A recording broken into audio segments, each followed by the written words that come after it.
Good morning students. बच्चों, हम civics में अपना चैप्टर नंबर 9 पढ़ रहे थे और इससे प्रीवियस क्लास में मैंने आपको एक स्टोरी बताई थी सपना और ट्रेडर की, है ना।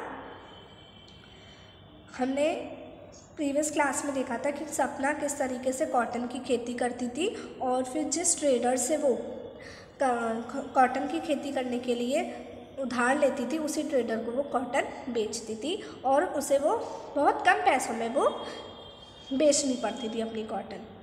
ठीक है, चलिए अब हम नेक्स्ट टॉपिक पढ़ते हैं और नेक्स्ट टॉपिक क्या है बच्चों? The cloth market of Erode.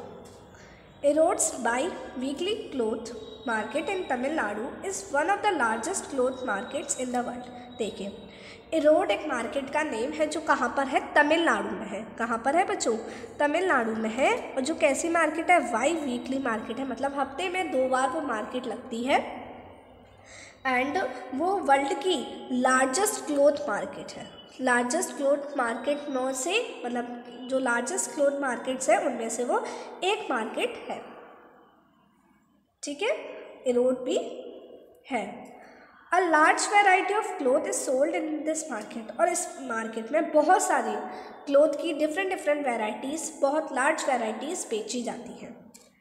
Cloth that is made by weavers in the villages around is also brought here for sale। देखो, अब विलेजेस में क्या होते हैं? जो वीवर्स होते हैं, जो बुनते हैं, कपड़े को बुनते हैं, बनाते हैं, तो वो भी यहाँ पर अपने कपड़ों को लेकर आते हैं सेल के लिए। Around the market are offices of cloth merchants who buy this cloth. अब देखो, क्लोथ मर्चेंट्स होते हैं, व्यापारी होते हैं, तो व्यापारी जो मर्चेंट्स होते हैं उनके ऑफिसेस भी वहीं पर आसपास है, मार्केट के आसपास, और वो मर्चेंट्स इसी मार्केट से क्या खरीदते हैं? कपड़ा खरीदते हैं। Other traders from many South Indian towns also come and purchase cloth in this market। और बहुत सारे और दूसरे व्यापारी जो कहाँ से आते हैं? साउथ इंडिया की तरफ से आते हैं।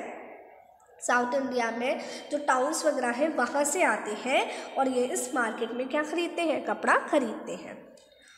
On market days you would also find weavers bringing cloth that has been made on order from the merchant। अब इन मार्केट डेज में, मतलब जब ये मार्केट लगती है तो आप ये भी देखेंगे कि जो वीवर्स है वो कपड़ा लेकर आते हैं, जो वो कब बनाते हैं, मतलब जो मर्चेंट्स हैं वो क्या करते हैं? वीवर्स को ऑर्डर देते हैं कि आप इतने कपड़े बनाइए और वो उस कपड़े को इस मार्केट में भी लेकर आते हैं। These merchants supply cloth on order to garment manufacturers and exporters around the country। अब देखो, हमारी कंट्री में जो गारमेंट मैन्युफैक्चरर्स हैं, जो एक्सपोर्टर्स हैं, जो उसका एक्सपोर्ट करते हैं, तो ये मर्चेंट्स क्या करते हैं? वीवर्स से उस क्लोथ को लेकर, जैसे इन्होंने वीवर्स को ऑर्डर दिया, वीवर्स ने बना दिए क्लोथ और फिर उन्होंने किसको बेचे? मर्चेंट्स को ही बेचे। मर्चेंट्स ने ऑर्डर देकर बनवाए तो मर्चेंट्स को मिल गए, और मर्चेंट्स क्या करते हैं? जो गारमेंट मैन्युफैक्चरर्स हैं, जो एक्सपोर्टर्स हैं, उनको ये कपड़ा बेच देते हैं, सप्लाई करते हैं। They purchase the yarn and give instruction to the weavers about the kind of cloth that is to be made. देखो, क्या होता है? जो मर्चेंट्स होते हैं वो यार्न खरीदते हैं, धागा खरीदते हैं, और धागा खरीदने के बाद जो वीवर्स होते हैं वो उनको ऑर्डर देते हैं, और वीवर्स को ऑर्डर देते हैं कि आपको इतने कपड़े बनाने हैं, इस तरीके का कपड़ा बनाना है। फिर वीवर्स क्या करते हैं? उस कपड़े को बनाते हैं और किसको दे देते हैं? मर्चेंट्स को दे देते हैं। ठीक है, और मर्चेंट्स क्या करते हैं? मर्चेंट्स एक्सपोर्टर्स को या फिर जो गारमेंट मैन्युफैक्चरर्स हैं उनको वो कपड़ा सप्लाई कर देते हैं। तो इस तरीके से प्रोसेस चलती है। पहले क्या है? पहले वीवर्स है, वीवर्स से कहाँ गया? मर्चेंट्स की तरफ, और मर्चेंट से कहाँ गया? एक्सपोर्टर्स से, एक्सपोर्टर्स तक। ओके, इस तरीके से प्रोसेस चलती है। चलिए अब हम आगे देखते हैं। नाउ यहाँ पर आप 3 पिक्चर्स देख सकते हैं, 1, 2, 3। इन तीनों पिक्चर्स के बारे में बताया गया है कि फर्स्ट पिक्चर क्या शो कर रही है, सेकंड पिक्चर क्या शो कर रही है, थर्ड पिक्चर क्या शो कर रही है। देखिए, फर्स्ट जो आप ये देख सकते हैं, ये क्या है? एक मर्चेंट की शॉप है बाज़ार में। This is a merchant shop in the bazaar. Over the years these traders have developed extensive contacts with garment firms around the country from whom they get orders। These traders purchase the yarn from others। देखिए, ये आप देख सकते हैं, ये merchant की shop है और मर्चेंट्स जो मर्चेंट्स होते हैं वो दूसरे ट्रेडर्स से, जो हम कह सकते हैं जो गारमेंट्स फर्म्स बनी हुई हैं, जो गारमेंट्स मैन्युफैक्चरर्स हैं, जो एक्सपोर्टर्स हैं, उनसे अपना बहुत अच्छा कांटेक्ट बना लेते हैं। और उनसे अब जब क्या होता है, जो एक्सपोर्टर्स हैं वो किसको ऑर्डर देते हैं, मर्चेंट्स को ऑर्डर देते हैं, और मर्चेंट्स किसको ऑर्डर दे देते हैं, वीवर्स को ऑर्डर दे देते हैं। The weavers live in villages around and take the yarn supplied by these traders to their homes where the looms are located in the sheds adjacent to their houses। अब देखो looms क्या होती है, looms एक तरीके की machines होती हैं जिनसे क्या बनाया जाता है, कपड़ा बनाया जाता है। धागे से क्या बनाया जाता है, कपड़ा बनाया जाता है with the help of looms. And loom क्या है, मशीन है जो कौन यूज़ करते हैं, वीवर्स यूज़ करते हैं। तो वीवर्स कहाँ रहते हैं, विलेजेस पे रहते हैं, और वीवर्स को अपना धागा नहीं खरीदना पड़ता, मर्चेंट्स उनको धागा प्रोवाइड करते हैं। जो मर्चेंट्स होते हैं ना, उनको क्या करते हैं, धागा प्रोवाइड करते हैं, और उसी धागे का यूज़ करके वो क्या बनाते हैं, क्लॉथ बनाते हैं। ठीक है। और उनके घरों में वो क्या करते हैं, धागा ले जाते हैं, और उनके घरों में क्या होते हैं, लूम्स होते हैं। फिर लूम्स के थ्रू वो क्या करते हैं, लूम्स के थ्रू वो क्या करते हैं, कपड़ा बनाते हैं। जैसा आप इस सेकंड वाली पिक्चर में देख सकते हैं इस मशीन को, और मैं आपको उसको भी दिखाऊंगी भी अच्छे से। तो ये क्या है, ये इट्स अ मशीन जिसको जो वीवर्स है वो यूज़ करते हैं कपड़ा बनाने में। ठीक है।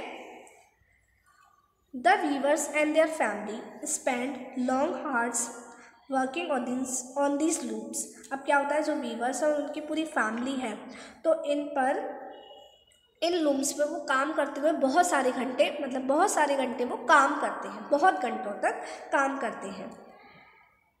Most weaving units have about 2 to 8 power looms on which yarn is woven into cloth. A variety of sarees, towels, shirting, ladies dress material and bedsheet are produced in this looms. और बहुत सारी चीज़ें इन looms में produce की जाती हैं, बनाई जाती हैं इस लूम्स के थ्रू। जैसे साड़ी है, टावल्स है, शर्ट्स हैं, या लेडीज़ की जो भी ड्रेस मटेरियल है वो इन सब पे बनाई जाती है। किस पर, इन लूम्स पर, इन मशीन्स का यूज़ करके बनाई जाती हैं। ठीक है। थर्ड देखिए, they then bring back the finished cloth to the traders. फिर क्या होता है, जब वीवर्स ने वो कपड़ा बना लिया, और वीवर्स जब कपड़ा बना लेते हैं तो वो उस कपड़े को किसके पास लेकर आते हैं, ट्रेडर्स के पास लेकर आते हैं, मतलब जो व्यापारी हैं उनके पास लेकर आते हैं। Here they can be seen getting ready to go to the merchant in the town. अब आप ये जो थर्ड वाली पिक्चर है, इसमें उन्होंने जैसे कपड़ा बना लिया, अब वो क्या हो गए, मतलब तैयार हो गए हैं इस कपड़े को किसके पास ले जाने के लिए, ट्रेडर के पास ले जाने के लिए। The trader keeps an account of the yarn given and pays them money for weaving this into cloth। और क्या होता है, जो ट्रेडर है वो अपने पास ये अकाउंट रखते हैं कि उन्होंने कितना धागा दिया था, और उसी के अकॉर्डिंग वो, और जैसे धागे को कपड़े बनाने में जितने पैसे लगते हैं वो उतने पैसे उन वीवर्स को दे देते हैं। तो इस तरीके से प्रोसेस चलती है। तो जो वीवर्स हैं उनको ऑर्डर कहाँ से मिलता है, मर्चेंट से, यहाँ से ऑर्डर मिलता है, और मर्चेंट उनको धागा भी प्रोवाइड करते हैं, और फिर उन्हीं के पास उनको मतलब बेचना होता है। ये सारी चीज़ें होती हैं। चलिए, अब यहाँ पर एक सिस्टम दिया है, उसको पढ़ते हैं। Putting out system. Weavers producing cloth at home. The merchant distributes work among the weavers based on the orders he has received for cloth. अब क्या होता है, जैसे मर्चेंट को ऑर्डर मिला, कहाँ से, जो गारमेंट फर्म से, वहाँ से उनको ऑर्डर्स मिला, और ऑर्डर मिलते ही वो क्या करते हैं, जो जिस तरीके से ऑर्डर मिला है, उनको जितना ऑर्डर मिला है वो उसी के अकॉर्डिंग वीवर्स के बीच काम बांट देते हैं। The weavers get the yarn from the merchant and supply him the cloth. अब जो वीवर्स होते हैं उनको मर्चेंट से ही धागा मिलता है, उनको अपना धागा नहीं खरीदना होता है, मर्चेंट्स ही उनको अपना मतलब जो मर्चेंट्स है वही धागा प्रोवाइड करते हैं। ठीक है। और फिर जो वीवर्स होते हैं वो मर्चेंट को क्या प्रोवाइड कर देते हैं, क्लोथ प्रोवाइड कर देते हैं। For the weavers this arrangement, अब जो क्या होता है वीवर्स के लिए ये जो अरेंजमेंट है कि उनको धागा मिलता है, फिर धागे से वो कपड़ा बनाते हैं, फिर कपड़े को वो किसको दे देते हैं, मर्चेंट को दे देते हैं। तो इससे उनको क्या होता है, 2 एडवांटेज होते हैं। पहला फ़ायदा तो उन्हें ये होता है कि उन्हें यार्न खरीदने के लिए पैसे नहीं खर्च करने होते हैं। जैसे जो धागा है, धागे को खरीदने के लिए भी पैसे चाहिए, तो पहला फ़ायदा तो उन्हें यही होता है कि धागे को खरीदने के लिए उनको कोई भी पैसे खर्च नहीं करने पड़ते हैं। और दूसरा फ़ायदा उन्हें ये होता है कि उनको ये भी चिंता नहीं रहती है कि हमने जो कपड़ा बनाया है उसे हम कैसे बेचेंगे, कहाँ बेचेंगे, क्योंकि उनको पता है कि हमें कहाँ बेचना है, मर्चेंट को बेचना है। तो 2 फ़ायदे हुए। फर्स्ट तो यही है कि उनको वहाँ से रॉ मटेरियल मिल जाता है। क्या मिल जाता है? यार्न मिल जाता है। एंड सेकेंड ये फ़ायदा है कि उनको अपना जो सामान उन्होंने बनाया उसको बेचने की बिल्कुल फ़िक्र नहीं होती, क्योंकि उनको पता है कि वो बेचना उन्हें कहाँ है। ठीक है। Weavers know from the outset what cloth they should make and how much of it is to be woven. अब देखो, वीवर्स को बता दिया जाता है कि उनको किस तरीके का कपड़ा बनाना है और कितना कपड़ा बनाना है। सारी इन्फॉर्मेशन उनको दे दी जाती है किसके द्वारा? मर्चेंट्स के द्वारा। However, this dependence on the merchants both for raw material and markets means that the merchants have a lot of power. अब देखो, अब जो वीवर्स है वो 2 तरीके से, 2 चीज़ों के लिए, फर्स्ट तो रॉ मटेरियल और सेकंड मार्केट, है ना। किस पर डिपेंड है? मर्चेंट पे डिपेंड है। तो मर्चेंट के पास कितनी सारी पावर होती है ना। अगर वो धागा नहीं दे तो वीवर्स क्लोथ नहीं बना पाएंगे, और अगर वो उनके क्लोथ को ख़रीदे ना तो फिर वीवर्स को ये प्रॉब्लम होगी कि वो उसको बेचेगा। They give orders for what is to be made and they pay a very low price for making the cloth. अब क्या होता है, वही बात है कि वीवर्स को पता है, मर्चेंट्स को पता है कि वीवर हमारे कपड़े बनाएंगे और हम उन्हें जितने पैसे देंगे वो उतने पैसे में बना देंगे, क्योंकि उन्हें पता है और कोई सॉल्यूशन नहीं है उनके पास। तो इस तरीके से जो मर्चेंट्स उनके पास बहुत पावर होती है, वो क्या बनाना है ये ऑर्डर भी देते हैं, साथ ही साथ और जो उन्होंने क्लोथ बनाया, वीवर्स ने जो कपड़ा बनाया उसके लिए बहुत लो प्राइस भी उनको देते हैं। अब जैसे देखो, यहाँ पर ये 2 क्वेश्चन दिए हैं, इनको हम समझते हैं। What are the following people doing at the Erode cloth market? Merchants, weavers, exporters.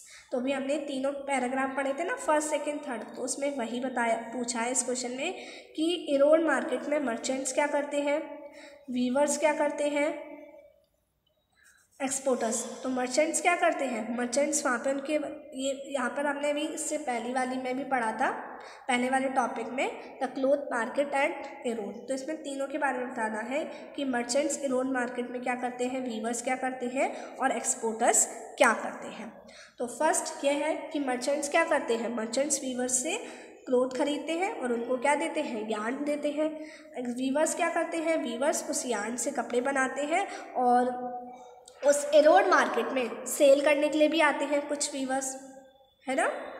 Exporters क्या होते हैं, जो मर्चेंट्स होते हैं वो क्या करते हैं, एक्सपोर्टर्स को क्लोथ प्रोवाइड करते हैं। ठीक है। सेकंड देखिए, in what ways are weavers dependent on cloth merchant. अब किस तरीके से जो वीवर्स हैं वो क्लोथ मर्चेंट्स पे डिपेंड होते हैं, तो ये तो हम बार बार पढ़ते आ रहे हैं। फर्स्ट तो ये है कि वो रॉ मटेरियल के लिए डिपेंड होते हैं ना। रॉ मटेरियल उन्हें कहाँ से मिलता है, मर्चेंट्स ही प्रोवाइड करते हैं। उनको धागे के लिए पैसे खर्च नहीं करने पड़ते हैं, और उनको धागा कहाँ से मिलता है, धागा उनको मर्चेंट्स ही प्रोवाइड करते हैं, है ना। और सेकेंड हम बात करें, सेकेंड वो मार्केट के लिए किस पर डिपेंड होते हैं, उन्हीं पर डिपेंड होते हैं, क्लोथ मर्चेंट्स पे। तो इस तरीके से 2 तरीके हैं जिससे जो वीवर्स होते हैं वो किस पे डिपेंड होते हैं, क्लोथ मर्चेंट्स पे डिपेंड होते हैं। ओके, चलिए। The weavers have no way of knowing who they are making the cloth for or at what price it will be sold. देखो, अब क्या होता है, जब जो वीवर्स, जो मर्चेंट्स होते हैं वो वीवर्स को क्या प्रोवाइड कर देते हैं, यार्न प्रोवाइड कर देते हैं, और फिर जो क्लोथ बनता है वो वीवर्स मर्चेंट्स को दे देते हैं। तो वीवर्स को इसका बिल्कुल भी आइडिया नहीं होता, उनके इस बारे में उनको बिल्कुल भी पता नहीं होता कि वो किसके लिए क्लोथ बना रहे हैं और वो किस प्राइस पे बेचा जाएगा। उन्हें इन चीज़ों के बारे में पता ही नहीं होता। At the cloth market the merchant sell the cloth to the garment factories. In this way market works more in favour of the merchants. तो क्या होता है कि जो क्लोथ मार्केट में मर्चेंट्स क्या करते हैं, क्लोथ को गारमेंट फैक्ट्रीज़ में बेच देते हैं। तो इससे क्या होता है, इस तरीके से मार्केट केवल किसके फेवर में रहती है, मर्चेंट्स के फेवर में रहती है। उनको वीवर्स के बारे में पता ही नहीं होता, वीवर्स तक उनकी पहुंच होती ही नहीं है, क्योंकि वीवर्स किसको दे देते हैं अपना कपड़ा, मर्चेंट्स को दे देते हैं, और मर्चेंट्स किसको प्रोवाइड करते हैं, गारमेंट फैक्ट्रीज़ को। तो इसलिए जो मार्केट होती है वो किसके फेवर में रहती है, वो मर्चेंट्स के फेवर में रहती है ज़्यादा। Weavers invest all their savings or borrow money at the high interest rates to buy looms। अब जो वो मशीन यूज़ कर रहे हैं वीवर्स, तो वो मशीन ऐसी बहुत कम पैसों में तो आती नहीं है, बहुत पैसे लगाए जाते हैं, पैसों से ही आती है। तो हम बात करें कि हर एक लूम की, तो एक लूम की कॉस्ट होती है ₹20,000, और एक छोटा वीवर है तो कम से कम उसको 2 लूम्स की तो ज़रूरत पड़ती है, जो हो गए 40,000। अब 40,000 रुपीज़ उन्हें खर्च करने हैं, किसको, वीवर्स को। तो इसके लिए क्या होता है, वो अकेले तो कर नहीं सकते, अकेले उनके पास इतने पैसे नहीं होते हैं कि वो खर्च कर सकें, इसलिए उनको क्या करना पड़ता है, अपनी सारी सेविंग्स इन्वेस्ट करनी पड़ती है, या फिर उनको पैसे उधार लेने पड़ते हैं। पैसे उधार लेते हैं तभी वो अपना काम कर पाते हैं। The weaver and another adult member of his family work up to 12 hours a day to produce cloth। अब कपड़ा बनाने के लिए जो वीवर्स हैं और उनके घर के और मेंबर्स हैं, उनको एक दिन में 12 घंटे काम करना पड़ता है। कितने घंटे काम करना पड़ता है, 12 घंटे काम करना पड़ता है।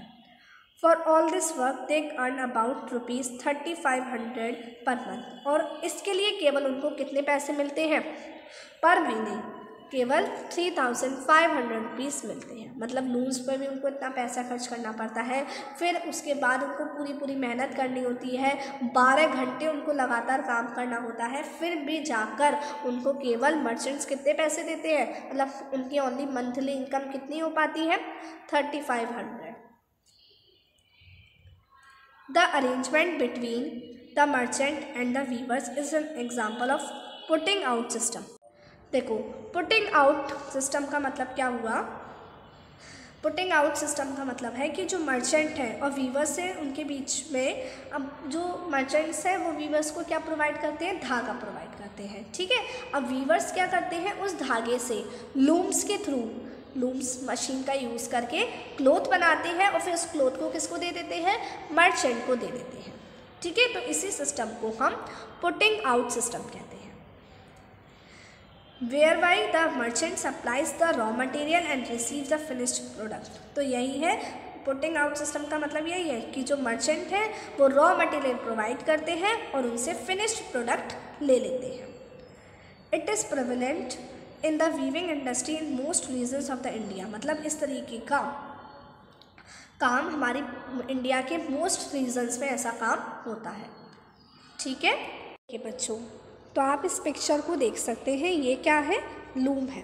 तो लूम एक ऐसी मशीन होती है जिससे क्या किया जाता है, धागे से क्या बनाया जाता है, कपड़ा बनाया जाता है। तो जो वीवर्स होते हैं वो इसी का यूज़ करके क्या बनाते हैं, कपड़ा बनाते हैं, ठीक है। पहले तो चरखा इस्तेमाल किया जाता था, लेकिन अब क्या इस्तेमाल किए जाते हैं, लूम्स इस्तेमाल किए जाते हैं, क्या करने के लिए, धागे को कपड़े में कन्वर्ट करने के लिए, धागे से कपड़ा बनाने के लिए, ठीक है।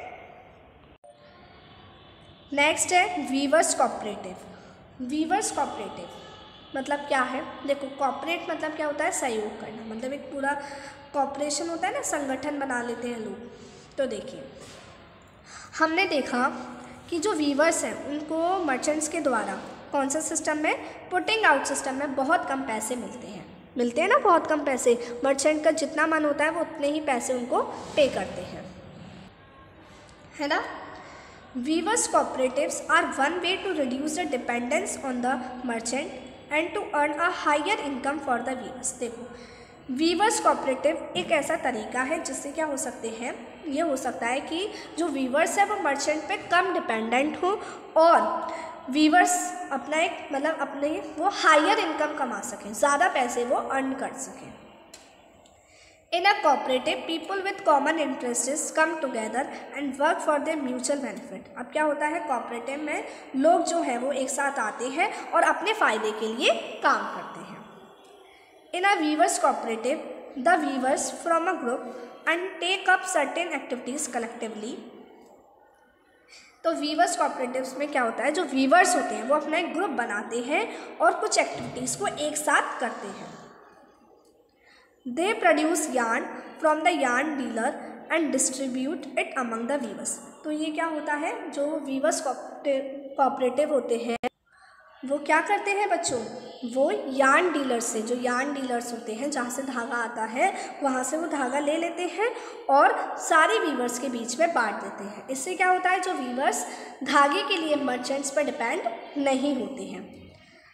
और यही कोऑपरेटिव क्या करते हैं, यही कोऑपरेटिव मार्केटिंग भी करते हैं, मतलब जो उन्होंने क्लोथ बनाया है उसको खरीद भी लेते हैं। So the role of the merchant is reduced and weavers get a fair price on the cloth. इससे क्या होता है कि मर्चेंट्स के पास उनको धागा लेने नहीं जाना पड़ता है, तो मर्चेंट का जो रोल है वो ख़त्म हो जाता है, कम हो जाता है, और उनको अपने कपड़े के लिए सही प्राइस मिलता है। मर्चेंट उनको कम प्राइस देते हैं क्योंकि उनको पता है कपड़ा मेरे पास ही आएगा और मैं जितना दूंगा उतना ही ये लेंगे। बट वो इसको तोड़ सकते हैं कैसे, वीवर्स कोऑपरेटिव करके।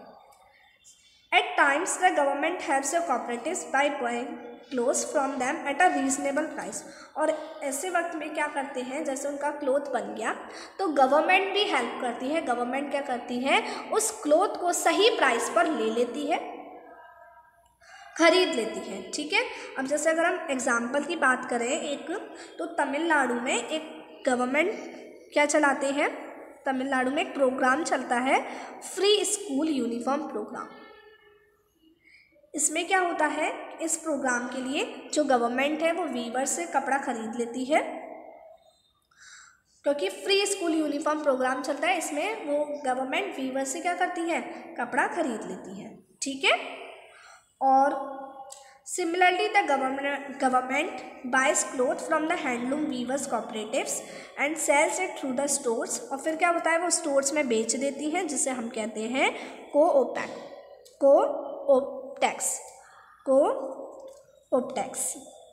ठीक है, आई बात समझ में। तो इस तरीके से वीवर्स कोऑपरेटिव एक तरीका होता है जिससे जो वीवर्स हैं वो मर्चेंट पे कम डिपेंड होते हैं। ठीक है, तो आपको यहाँ तक समझ में आया। चलिए, तो अब हम इसके आगे का चैप्टर नेक्स्ट क्लास में पढ़ेंगे। आज हमने देखा कि इरोड में जो क्लोथ मार्केट होती है वहाँ का फंक्शन समझा हमने, और मर्चेंट, वीवर्स और एक्सपोर्टर्स के बीच का एक रिलेशन समझा।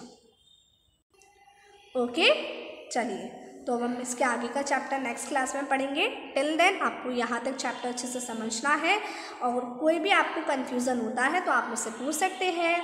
अब हम नेक्स्ट क्लास में मिलते हैं। Bye bye, take care.